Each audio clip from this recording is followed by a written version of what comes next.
எனக்கு என்னமோ இந்த நெட்வொர்க்கால மட்டும் அவனுங்க பெரிய ஆளான மாதிரி தெரியல. அவனுங்க உள்ளுக்குள்ளே வேறு ஏதோ ஒன்று பெருசாக பண்ணுறானுங்க சார்.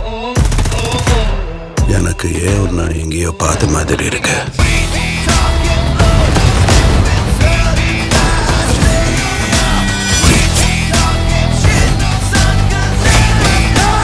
தேவா பத்தி தெரிஞ்சிருந்தோ என்கிட்டயே விளையாடி இருக்க.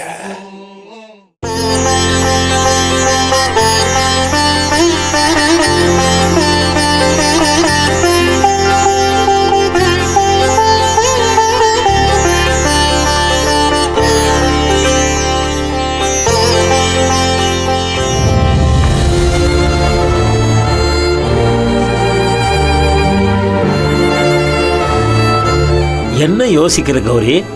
மகாவும் நம்ம பொண்ணுதான். சந்தோஷமா திருநீரை பூசி விடு.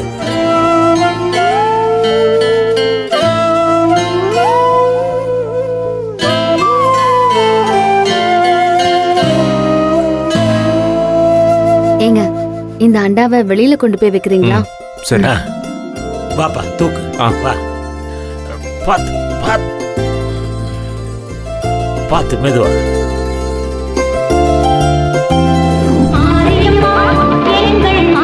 கூழ் ஊத்துறது கோயில் திருவிழான்னு ஆடி மாசமே அமர்க்களமா இருக்கும்.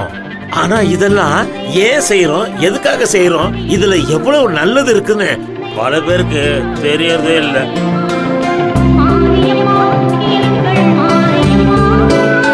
மாமா, இது சாமி சம்பந்தப்பட்ட விஷயம் மட்டும் இல்ல, இது ஒரு சயின்ஸ்.